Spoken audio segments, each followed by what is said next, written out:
Betting భూతం జోలికి వెళ్ళొద్దు బ్రో. బెట్టింగ్ భూతం జోలికి వెళ్ళొద్దు బ్రో.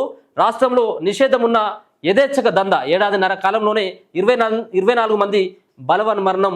ఐపీఎల్ ప్రారంభంతో దర్యాప్తు సంస్థలు అప్రమత్తం. యథాలపాలంగా ఫేస్బుక్ స్క్రోల్స్ చేస్తున్న ప్రశాంత్కు ఒక ఆన్లైన్ బెట్టింగ్ యాప్ మెరుస్తూ కనిపించింది. క్యాజువల్గా క్లిక్ చేస్తే తాను అభిమానించే నటుడే ఆ బెట్టింగ్ యాప్ను ప్రమోట్ చేస్తున్నాడు. సో ఒకసారి పిలువు ఒకసారి విజయాన్నను. సో ఇక్కడ బెట్టింగ్ సంబంధించినటువంటి యాప్ గురించి మనం తెలుసుకోవాల్సినటువంటి అవసరం ఉన్నది. సో బెట్టింగ్ యాప్ల ద్వారా ఏ విధంగా ప్రజలు గందరగోళానికి గురవుతూ ఉన్నారు. ముఖ్యంగా చాలామంది సెలబ్రిటీలు ప్రమోషన్ చేయడం జరుగుతూ ఉన్నది. రాన్న విజయ్ గోస్ట్రీనే, ఈయన సైబర్ ఎక్స్పర్ట్. సో ఏం జరుగుతూ ఉంది బెట్టింగ్ యాప్ ద్వారా అన్నటువంటి అంశాలను ఒకసారి మీకు అందించాలన్నటువంటి ఉద్దేశంతో అన్నను కూడా రమ్మని చెప్పిన. సో ఆ బెట్టింగ్ యాప్ వల్ల ఒక పక్కన ప్రమోషన్ చేసేటువంటి సెలబ్రిటీలని వాళ్ళపైన కేసులు అవుతూ ఉన్నాయి. వాళ్ళని అరెస్ట్ చేసేందుకు రాష్ట్ర సర్కార్ కావచ్చు, రాష్ట్ర పోలీసులందరూ కూడా సంసిద్ధమవుతున్నటువంటి తరుణం. సో ముఖ్యంగా బెట్టింగ్ యాప్ల ద్వారా చాలామంది ప్రాణాలు కోల్పోయినటువంటి సందర్భాలు కూడా ఎన్నో ఉన్నాయి. వాటి జోలికి వెళ్ళొద్దు అని చెప్పేసి ఇప్పటికీ ప్రభుత్వాలు కానీ పోలీసులు కానీ ప్రచారం కల్పిస్తున్నప్పటికీ ఎక్కడో చోట ఇటువంటిది నిన్నగాక మొన్న కూడా ఒకరు ఆత్మహత్య చేసుకున్నారు ఈ బెట్టింగ్ యాప్కి బలైపోయి బెట్టింగ్లో పెట్టి. సో వీటన్నిటి కూడా ఒకసారి తెలుసుకునేటువంటి ప్రయత్నం చేద్దాం. అన్న నమస్తే. నమస్తే. సో ముఖ్యంగా చాలా ఒక మంచి అంశం, ప్రజలకు ఉపయోగపడేటువంటి వార్త, ముఖ్యంగా యువతకు ఉపయోగపడేటువంటి వార్త.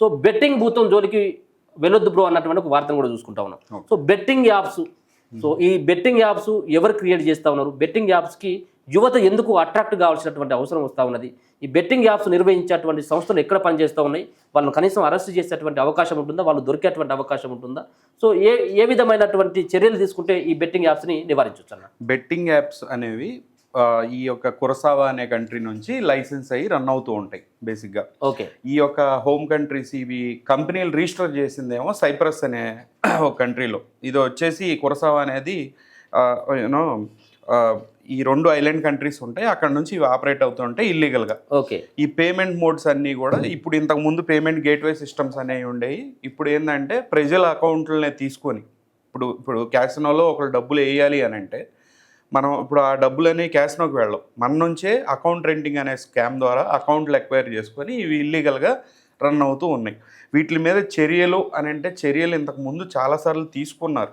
ఎందుకంటే ఇప్పుడు మీరు చూసినట్లయితే ఎగ్జాంపుల్ చెప్తున్నానన్న, డీజీజీఏ ఇప్పుడు director general of GST intelligence ఏదైతే ఉందో ఈ రోజున నిన్న మొన్న కూడా 200-300 వెబ్సైట్లు వాళ్ళు బ్యాన్ చేశారు. కానీ ఇప్పుడు మీ ఫోన్లో మీరు ఓపెన్ చేసినా సరే పరీ మ్యాచ్ ఓపెన్ అవుద్ది. ఎందుకు దాన్ని బ్లాక్ చేయలేకపోయారు? ఓకే. సో దీనిలో ఉన్న ఇష్యూస్ చాలా ఉన్నాయి. దీనికి నియంత్రణ చట్టంలో బలోపేతం కానివ్వండి. నియంత్రణ చట్టంలో బలోపేతం అంటే నేను మిమ్మల్ని ఒకటే అడుగుతున్నాను, ఇప్పుడు బెట్టింగ్ పూర్తిగా బ్యాన్ చేయాలి, నిర్మూలించాలి అన్నప్పుడు ముందు రేస్ క్లబ్బులు నడుస్తూ ఉన్నాయి మన తెలంగాణలో. అది కూడా దానికి స్పోర్ట్స్, ఫ్యాంటసీ స్పోర్ట్స్ అని చెప్పి రకరకాల పేర్లు పెట్టినా సరే ఇది ఆపండి అని అంటే అది ఆడమని కాదు కదా. సో రేస్ క్లబ్లు ఎందుకు రన్ అవుతున్నాయి, అవి కూడా బంద్ చేయాల్సిన అవసరం ఉంది. క్రికెట్ 5 సంవత్సరానికి ఒకసారి వస్తే సరిపోతుంది. సంవత్సరం పొడుగుతున్నా కూడా జనానికి సంబంధించిన వర్కింగ్ అవర్స్ని వేస్ట్ చేస్తూ పద్దాకా గేమ్స్ ఈ టోర్నమెంట్స్ కండక్ట్ చేయాల్సిన అవసరం ఏంటి? బెట్టింగ్ వల్లే. ఆ బెట్టింగ్ వల్ల కొన్ని కోట్ల రూపాయలు చేతులు మారుతున్నాయి. దానివల్ల కొంతమంది బడాబాబులకి ప్రాఫిట్ ఉంది కాబట్టి అవి అనేవి రన్ అవుతూ ఉన్నాయి. ఇవి బ్యాన్ చేయగలగాలి. రెండోది ఏంటంటే వెబ్సైట్ బ్లాకింగ్ అనేది చాలా సంస్థలు ఎక్కడ డీజీజీఐ దగ్గర నుంచి లో లెవెల్లో ఉన్న ఏది సైబర్ క్రైమ్ డిపార్ట్మెంట్ దాకా అందరూ కూడా కలిసి పనిచేయాల్సిన అవసరం ఉంది. అందరూ కోఆర్డినేషన్గా ప్లస్ కంటిన్యూస్ మానిటరింగ్ ఈ వెబ్సైట్ వస్తూ ఉంటాయి, మిర్రర్ లింక్స్తో వస్తుంటాయి. మిర్రర్ లింక్స్ అంటారు, లేదా సబ్ డొమైన్లు మార్చుకుంటూ రకరకాల రూపాల్లో మీరు ఇప్పుడు బ్లాక్ చేసినా మళ్ళీ ఇంకొక రూపంలో వస్తూ ఉంటుంది. ఇవన్నీ కూడా కంటిన్యూగా మానిటర్ చేస్తా వాటిని బ్లాక్ చేయగలుగుతూ ఉండాలి.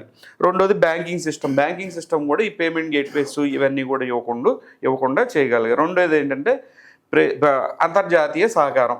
ఎందుకంటే అంతర్జాతీయంగా అక్కడి నుంచి ఆపరేట్ అవుతున్నాయి కాబట్టి మన దేశంతో ఆ దేశం సంబంధాలను బట్టి మనం మాట్లాడి ఆ యొక్క ఎవరైతే ఈ ఆపరేట్ చేస్తున్నారో ఇది లెవెల్స్ అన్న. ఎందుకంటే 10 లేయర్లలో కింద ప్రమోటర్, ఒక ప్లేయర్ తర్వాత ప్రమోటర్ దగ్గర నుంచి, ఒక డెవలపర్ దగ్గర నుంచి, ఒక ఇండియాలో ఆపరేట్ చేసే వాళ్ళ దగ్గర నుంచి, షెల్ కంపెనీల దగ్గర నుంచి ఇట్లా పోయి చివరాఖరికి మీరు చూసినట్టయితే 2 వెబ్సైట్లు 1xbet.com, పరీ మ్యాచ్ అనే 2 వెబ్సైట్లకు కూడా అవి సైప్రస్లో ఉన్న పరీ మ్యాచ్, అటు రిజిస్టర్ కంపెనీలు ఇవన్నీ కూడా యుక్రెయిన్ ఇంటెలిజెన్స్కి సంబంధించిన ఫౌండర్స్. మొత్తం అంతా బయట దేశం వాళ్ళే వీళ్ళ. యుక్రెయిన్ డిఫెన్స్ మినిస్ట్రీలో ఉన్న ఇద్దరు కీలక వ్యక్తులే ఫౌండర్స్గా ఉన్నారు పరి మ్యాచ్కి. ఓకే. 1xBetకి డైరెక్ట్గా రష్యన్ ఇంటెలిజెన్స్ సంబంధించిన వ్యక్తులు ఉన్నారు. ఈ ఒక్క డబ్బుని ఇలా తరలించుకుపోతూ ఉన్నారు. ఇప్పుడు నేను ఇందాక చెప్పినట్టుగా ఇప్పుడు రేస్ క్లబ్బులు నడుస్తూ ఈ రకంగా రేపు పొద్దున IPL, నేను అనేది ఇల్లీగల్ బెట్టింగ్ ఆపితే మళ్ళీ అవాడుకుంటా కూర్చుంటారు. ఈ రకంగా మనం దీని శాశ్వత పరిష్కారం అదేనా. సో ఇవన్నీ రన్ అవుతున్నప్పుడు ప్రజలకు మనకు ప్రవచనాలు ఇచ్చి ప్రచారాలు చేసి ఏం లాభం అని అంటున్నాను నేను. ఎరాడికేట్ చేస్తే పూర్తిగా బెట్టింగ్ అన్ని ఫామ్స్లో ఉన్న బెట్టింగ్ అనేది ఇల్లీగల్ బెట్టింగ్ వాడు పెడతాడు అనేది మనం బ్లాక్ చేస్తని ట్రై చేస్తాం. అలానే లీగల్ బెట్టింగ్ అని కానీ, ఇంకొక క్రికెట్ మ్యాచ్లు అని కానీ, ఇంకొక ఈ యొక్క రేస్ క్లబ్బులు కానీ, ఇవన్నీ కూడా బ్యాన్ చేయగలరా నేను అడుగుతున్నాను. సో చెప్తాను కదా, ఆల్టర్నేట్ సోర్స్ అనేది ఉంటుంది ప్లేయర్కి. అందుకని వాడు ఇప్పుడు ఏమైంది, ఇంతకు ముందు అసలు ఇవేంటో కూడా తెలియదు ఒక 5 సంవత్సరాల కిందట. ఇప్పుడు చేతిలో స్టూడెంట్స్, కాలేజీలో ఉన్న చిన్నపిల్లలు కూడా ఉన్నారు. చిన్నపిల్లలు ఎందుకనంటే ఈ 2 వెబ్సైట్లు మోస్ట్ నటోరియస్ డేంజరస్. ఓకే. వీటిల్లో UK గ్యాంబ్లింగ్ కమిషన్ ఆల్రెడీ ఈ 2 వెబ్సైట్లని బ్యాన్ విధించింది. ఇవి పెద్ద కంట్రీస్ US UKలో రన్ అవ్వవు. ఇప్పుడు ఒక చిన్న క్లారిటీ, ఇప్పుడు ఆల్రెడీ ఈ గేమ్ ను వాళ్ళంతా డిజైన్ చేసి పెడతారు, ముందుగానే డిజైన్ చేస్తారు. డిజైన్ కోడెడ్ ఉంటది, మనం గెలవడానికి అనేది ఛాన్సెస్ 0 ఉంటాయి. ఫైనల్ కొన్ని సందర్భాల్లో మనం గెలిచినట్టుగా డబ్బులు మనకు అకౌంట్ లో పడ్డట్టుగా పడతాయి, మీరే ఎక్కువ గెలిచిందని చెప్పేసి మనకు మెసేజ్ రావడం, ఇట్లాంటి ఫస్ట్ ముందుగా అట్రాక్ట్ చేయడానికి కొన్ని వాళ్ళు ఆడేటువంటి కొన్ని ట్రిక్స్ కూడా ఉపయోగిస్తారు. ట్రిక్స్ ఉన్న గేమ్స్ ఉంటాయి, డైరెక్ట్ గా కొన్ని రిలేలు, డైరెక్ట్ గా గేమింగ్ కూడా ఉంటుంది. కాకపోతే డబ్బులు ఎక్కువ మొత్తంలో పోగొట్టుకునేదని గ్రీడ్ వల్లే. ఇప్పుడు 5,000కి వాడు ఇన్ కేసు 5,000 పోవచ్చు, ఇన్ కేసు వాడికి 1,00,000 రూపాయలు వచ్చింది అనుకోండి, వాడు తర్వాత రోజు నుంచి ఏం చేస్తాడు, ₹1,00,000 బెట్టింగ్లు పెట్టడం స్టార్ట్ చేస్తాడు. అంటే వాడి బెట్ సైజ్ అనేది పెంచుకుంటూ పోవటం మూలాన అలా కూడా డ్యామేజ్ అవుతుంది. మెయిన్గా మీరు ఇందాక అడిగినట్టు చిన్నపిల్లలు ఎందుకు అట్రాక్ట్ అవుతున్నారు ఈ యొక్క వెబ్సైట్స్లో, ఇప్పుడున్న ఇల్లీగల్ వెబ్సైట్స్లో యానిమేటెడ్ గేమ్స్లో జెటెక్స్ అని కానివ్వండి, ఏవియేటర్ అని కానివ్వండి, ఎందుకంటే పెద్దవాళ్ళు ఒక సర్టెన్ ఏజ్ దాటిన వాళ్ళు ఏంటంటే ఈ పత్తాలు గిత్తాలు వేరే ఈ తీన్ పత్తాని ఇంకో రకాల గేమ్స్ ఆడుతూ ఉంటారు. కానీ పిల్లలు అవి ఆడలేరు. ఈ యొక్క ఏవియేటర్, ఈ యొక్క యానిమేషన్ గేమ్స్, ఏరోప్లేన్ ఎగురుతా దిగిపోవడం, కూలిపోవడం, ఇలాంటి గేమ్స్ చూసినప్పుడు ఏంటంటే అట్రాక్ట్ అవుతారు వీటికి. అట్రాక్ట్ అయ్యి ఈ యొక్క క్యాసినోల్లో అకౌంట్స్ ఓపెన్ చేసి, ఎందుకంటే వీటిలో రెగ్యులేటరీ బాడీస్ ఉండవు. చిన్న పిల్లోడి రేపు నేను చెప్తున్నా కన్నా రాబోయే 3-4 సంవత్సరాల్లో 8 ఏళ్ల పిల్లోడితో కూడా వీళ్ళు ఆడిస్తారు క్యాసినోస్. అలాంటి పరిస్థితులు కూడా ఉన్నాయి. సో వీళ్ళు రెగ్యులేటరీ బాడీ లేకపోయేసరికి ఏంటంటే ఈ అకౌంట్స్ని మానిటరింగ్ ఏమి ఉండదు ఇండియన్ గవర్నమెంట్కి, చేయలేరు. ఎందుకంటే మన డబ్బు అనేది ట్రాన్సాక్షన్ అవుతూ ఉంటే DGGIకి కానీ ఇంకోళ్ళకి కానీ ఒక ఫ్లాగ్ అనేది రైజ్ అవుద్ది. అసలు అఫీషియల్గా ఈ డబ్బు వెళ్ళట్లేదు బయటికి, అన్అఫీషియల్గా మనలాంటి ప్రజలు, కామన్ పీపుల్ దగ్గర నుంచి టెలిగ్రామ్ ద్వారా అకౌంట్లు తీసుకొని వెబ్సైట్లు, ఆ అకౌంట్లో డబ్బులు వేయించుకొని ఆ డబ్బులను బిట్కాయిన్ల రూపంలో మార్చి విదేశాలకు తరలించడం జరుగుతుంది.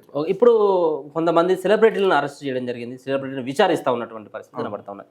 సో సెలబ్రిటీలను వాళ్ళపైన కేసులు పెట్టి విచారించడం ద్వారా అసలైనటువంటి వ్యక్తులు దొరికేటువంటి అవకాశం, వీళ్ళతోటి ప్రమోషన్ చేయించుకున్నటువంటి వ్యక్తులైనా కనీసం దొరికేటువంటి అవకాశం కనబడుతుంది. ప్రమోషన్ చేయించిన వ్యక్తులు కూడా రేర్ కేసెస్ ఇవన్నీ కూడా. వీటికి మధ్యలో షెల్ కంపెనీస్ చాలా ఉంటాయి. ఈ వెస్ట్ బెంగాల్, కోల్కతా నుంచి, లేదంటే కనుక వేరే ఇప్పుడు ఈ రోజుల్లో అడ్వర్టైజింగ్ అనేది యూనివర్సల్, వేరే కంట్రీస్తో మనకు ఉన్న రిలేషన్షిప్స్ని బట్టి రకరకాల మెథడ్స్లో జరుగుతుంది. అసలు ప్రమోటర్కి అసలైనటువంటి వ్యక్తికి, ప్రమోషన్ చేసినటువంటి వ్యక్తికి సంబంధమే ఉండదు. మధ్యలో ఎన్నో లెవెల్స్ ఉంటాయి, దీనిలో ఎన్నో లేయర్స్ ఉంటాయి. ఈ లేయర్లన్నీ దాటి మీకు ఇందాకే చెప్పాను, రష్యన్ ఇంటెలిజెన్స్ కానీ వాళ్ళకి సంబంధించిన వ్యక్తులు ఇప్పుడు ఆ డబ్బుని ఆ దేశాలకు తరలించుకొని అక్కడ యూజ్ చేసుకుంటారు. అమెరికన్ CIAకి సంబంధించిన ఆనవాళ్ళు కూడా దానిలో ఉన్నాయి. మీరు ఇదంతా నేను చెప్తుంది కాదు, నెట్లో క్లియర్గా కనుక సెర్చ్ చేస్తే కొన్ని డేటా లీక్స్ ఉన్నాయి, కొన్ని డాక్యుమెంట్లు లీక్ అయి ఉన్నాయి. బహామాస్ లీక్స్ అని, పనామా పేపర్ లీక్స్ అని చెప్పి కొన్ని ఉన్నాయి. వాటిల్లో క్లియర్గా ఈ యొక్క కంపెనీలు, షెల్ కంపెనీలతో ఎలా రన్ చేస్తున్నాయని డీటెయిల్డ్గా ఉంది. నేను అది రిపోర్టే రాసుకున్నాను, రాసుకుని దాన్ని బట్టే మాట్లాడుతూ ఉన్నా. వాళ్ళ దాకా మనం వెళ్ళగలమా, వాళ్ళు మనకు ఆన్సర్ చేస్తారా దేశాలు అనేది వాళ్ళ మీద ఆధారపడి ఉంటాయి. మీరే చూస్తున్నారు, చిన్న చిన్న విషయాలకే వాళ్ళు రెస్పాండ్ కావట్లేదు. ఇది చాలా పెద్ద విషయం, కొన్ని వేల కోట్ల రూపాయల విషయం. అదే డబ్బుని టెర్రరిస్ట్ ఫండింగ్ కూడా యూజ్ చేస్తారు. అదే డబ్బుని మన ఇండియాలో శాంతి భద్రతలకు విఘాతం కలిగించడానికి యూజ్ చేస్తారు. ఇక రకరకాల మోడల్స్లో ఇదంతా కూడా జరుగుతూ ఉంది. బట్ ప్రమోటర్ నుంచి డైరెక్ట్గా ఎండ్ పాయింట్ వరకు వెళ్ళలేరు. ఎక్కడో ఒకక్కడ దీనికి ఒక చోట ఆగిపోతుంది ఇన్వెస్టిగేషన్ కూడా. నేననేది ఏంటంటే ఈ రోజున ఈ సెలబ్రిటీ అరెస్ట్ అయ్యాడు, ఆ సెలబ్రిటీ అరెస్ట్ అయ్యాడని మన న్యూస్లు వేసుకుంటూ కూర్చునే కంటే మీడియా టైం వేస్ట్ కానీ ప్రజల టైం వేస్ట్ కానీ అవుతూ ఉంది.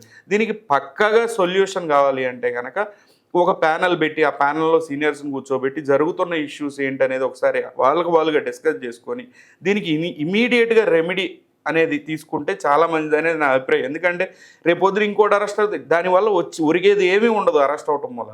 ఆ ఇన్వెస్టిగేషన్ జరుగుతూ ఉంటుంది అదంతా.